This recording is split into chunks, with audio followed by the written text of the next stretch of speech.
Hello boys and girls, welcome to a new episode of Peasant to Pope. So we brought in the Dominican friar Girolamo Savonarola and brought him to today's Italy, find him a job as a football manager in Italian lower leagues, started in Serie C with Patria.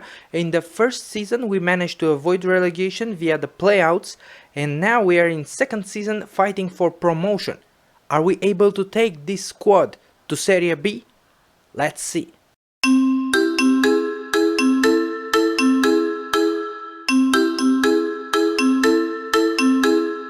You haven't subscribed yet? What are you waiting for? We're making great content here, so make sure first thing that you subscribe and you like this video, and in case you want something to tell us, leave us a comment. So as you can see, boys and girls, we are in second place with Patria. But there is a catch. We still have 2 matches left until the regular season will end, and in case we finish in the table on second place, we will go to the playoffs. This means that after one season where we were in the relegation zone, being saved by playouts, by beating one of our rivals and remaining in Serie C, now in the second season we managed to fight for promotion. Now, to be fair, we weren't really in the promotion battle with Padova so far, but we are second, so this means we have a chance. Now it's down to the wire. As you can see, we are in a pretty good form. We have 71 goals and 37 goals against. This means that we are the best attack in the league. And let's show you what happened since our last episode. Since our last episode, we had some, let's say, personal issues that I couldn't stream, I couldn't record anything, so this took for about 1 week and a couple of days, but I'm back now, and let's show you what happened in the meantime, because I was able to play for a little bit. The last match that we showed was a 4-1 victory against Pro Vercelli, one of the candidates for playoffs also. After this we had quite a good run with 1 loss against Südtirol, another very good team, yeah, but then we managed to win a lot of matches. We beat Este, relegation candidate. I think they are already relegated in Serie D. If we are looking here, they have only 10 points, so they cannot even reach the playouts with 2 matches, 2 games to go. Then we managed to beat Carpi. We managed 2 draws against promotion contenders Padova and against Giana, who are also quite high in the table. Then we had a very good run. 1, 2, 3, 4, 5, 6, 7, 8 matches won in a row. That was absolutely unreal, because I was not expecting this, but our tactic works and our players were also fit. We were quite lucky because we didn't have a lot of matches one after the other or in 3 days or something like this. So we were able to win one after another 8 matches in a row. Triestina, one of the playoff candidates, also we managed to beat them. Lecco, which I think they were in 3rd place for a while, now they are in 5th place. You see Südtirol, Giana, Lecco and Piacenza are the other teams that are promoted or that are going to the playoffs already. After this we managed to scrap a draw against Mantova. I think they were a little bit better than us in this match, and then we managed to win against Trento with 2 goals quite fast. We had penalty that I put Cesare Casadei to for his first penalty of the season, and then Filippo Ghioldi and Itu Momo. Itu Momo is our international. Yeah, he's a Finnish international, and he managed to get 1 senior cap for his country and a debut goal. So that was very interesting, because we have a left winger. He is of course a loanee, but we managed to bring him to such a reputation that he has his first international cap from a Serie C team. Yeah. Now we have 2 more matches, one against Pordenone and the other one against Pro Sesto, that We will see together. It's down to the wire. We might be able to surpass Padova in case they lose. They have also quite easy matches against Fiorenzuola and Crema.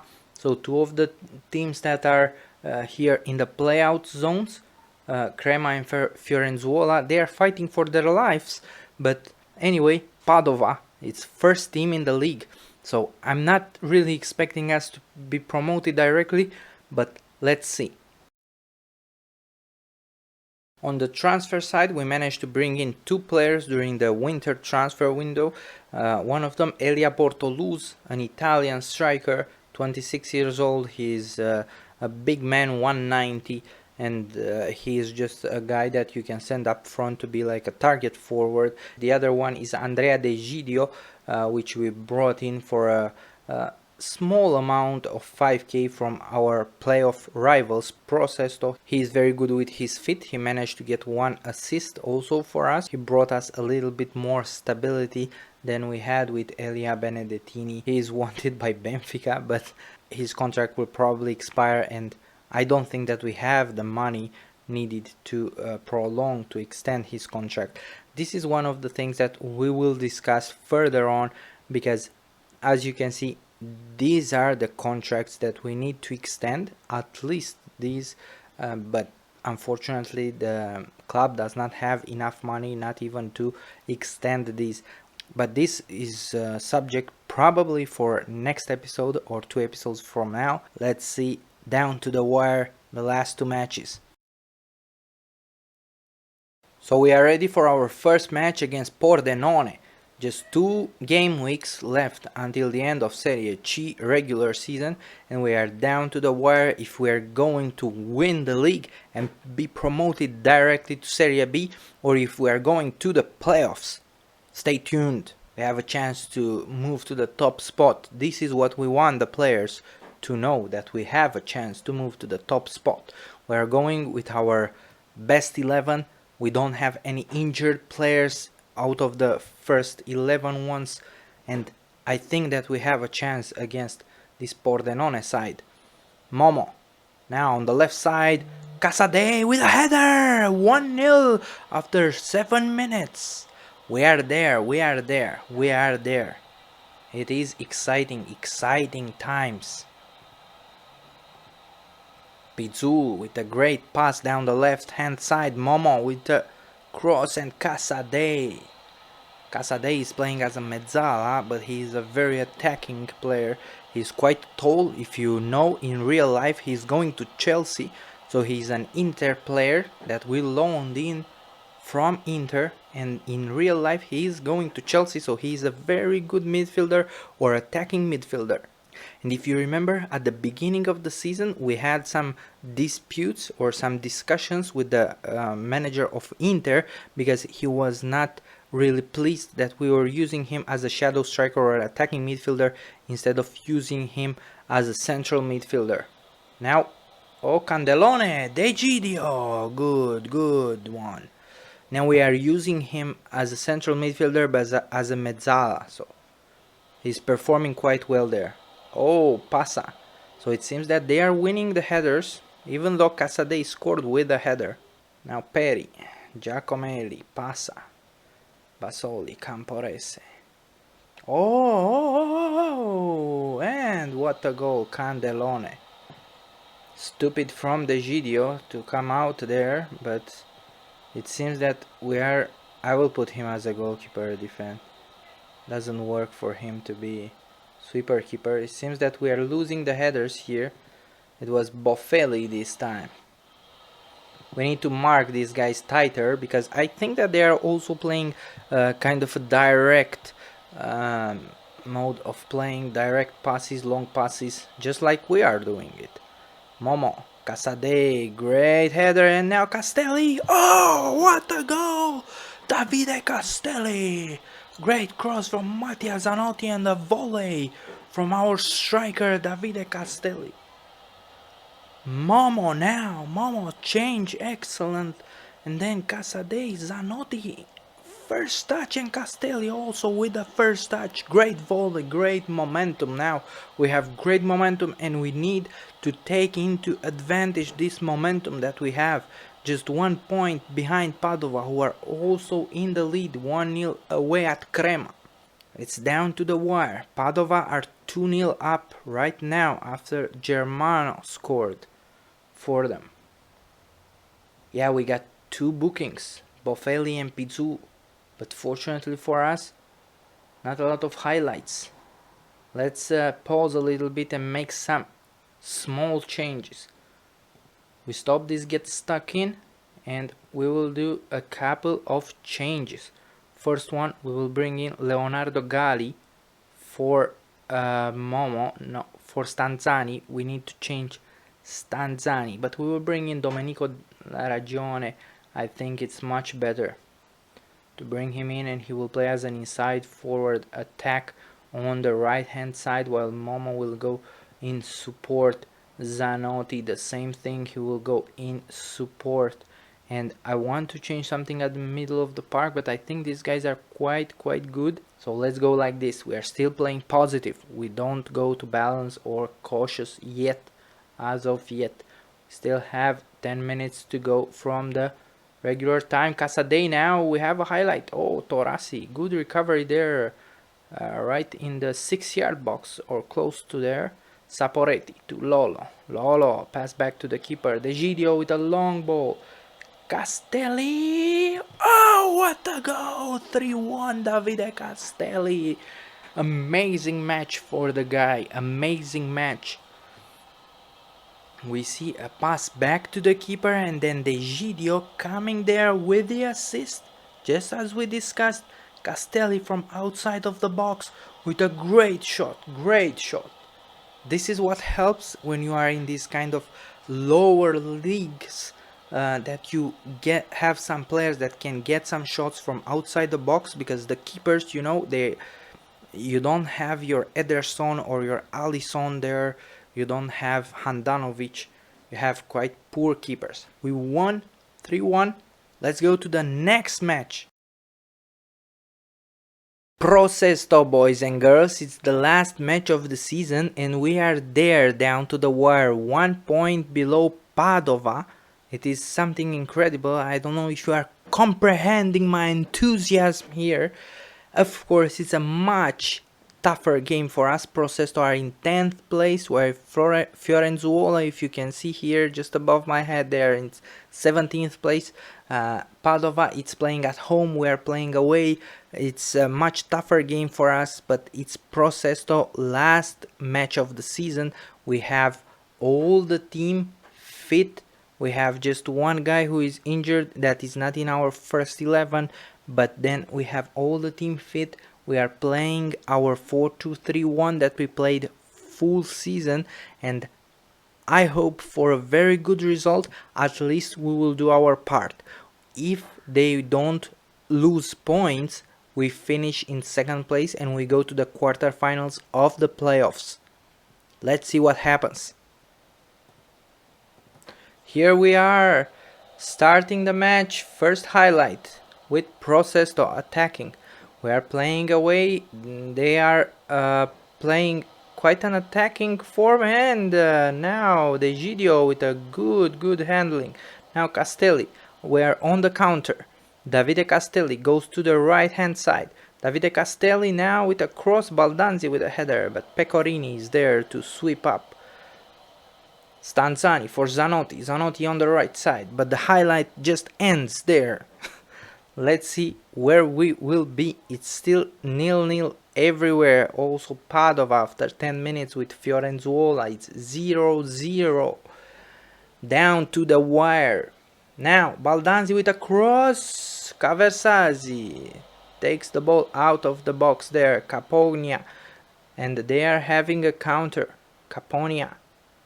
Pass back to the central defender, Della Giovanna. Sala, Caversasi, Sala, Scapuzzi.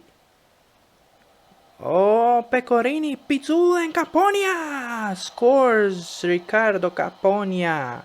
Pizzu tried to intervene there, but then the ball just ricocheted out to Caponia, who was there unmarked. Very good positioning. Scapuzzi here, Mirarci unmarked also. Saporetti was a little bit up, but Caponia very good positioning. And they are winning. It's 1-0 for Prosesto after 19 minutes. We are not playing bad. We are not playing bad. That's what we need to know, that we are not playing bad. Della Giovanna already has a yellow card. We don't have any highlights. We are playing with an attacking mentality. Maybe we need to go to positive. And it will be halftime. It's halftime. Now we need to pay attention, to be very, very focused. Stanzani. We are playing in red. I think that might also be a little bit unlucky since we played in blue all of our long streak of victories. Now Momo Castelli is there. Castelli shot! Oh, hits the woodwork. Della Giovanna. And it's a corner. But very good shot for Castelli. Baldanzi with a corner. Saporetti there, and it's a penalty. No, come on. Saporetti was pushed. He didn't push anyone. I was expecting it to be a penalty. Normally we should have a penalty. Pizzul with a cross. Castelli with a header for Mosa. And it's an offside for Castelli. In the meantime, Padova are 1-0 up against Fiorenzuola. So we need to change something. We need to change something because things are not working very, very good. I don't know exactly, but let's hope. Let's hope so. We are also playing a little bit wider, which is not very familiar for us, but we should have some more highlights. Casadei now with a cross. Momo is there, La Ragione. Oh, Momo! What a header there from Casadei. And then Momo, just above the crossbar. We are not, let's say, very used to this wide formation. 5 minutes to go. I'm not expecting a lot. No more highlights. 3 minutes. They are still 1-0 up, and we are losing with Prosesto. Last match of the season, we are losing with Prosesto. We aren't able to win, and of course I will say that it's disappointing. It's very disappointing that we weren't able to at least score against Prosesto away. Of course we are second place, so it was not a poor performance. It was really a very disputed match in which we weren't able to score. Very fascinating season, if you are asking me. Now if we are looking at the table, now Pro Patria second place, 4 points behind the league leaders Padova, who won the title of Serie C. We are going to the playoffs. We are going directly in the quarterfinals, so we are skipping first round, second round and third round. We are going to the quarterfinals, but in order to gain place in Serie B, we need to win the quarterfinals, semifinals and the finals in all of the 3 mini leagues of Serie C. So Serie C A, Serie C B, where if we go to the league table, we see from Entella to Vispesaro, all of them are going to the playoffs. From Catanzaro, who are going also directly in the quarterfinals, to Monopoli, all of them are going to the playoffs. So we have some very interesting and important teams here that we will probably play. Foggia, you see, Palermo, Catania, some teams that used to play also in Serie A. We will see in the next episode how is this going, what are we going to do in the playoffs, where are we, and what happens next, because who knows? We might not be still at Pro Patria. We may be job hunting. See you next time.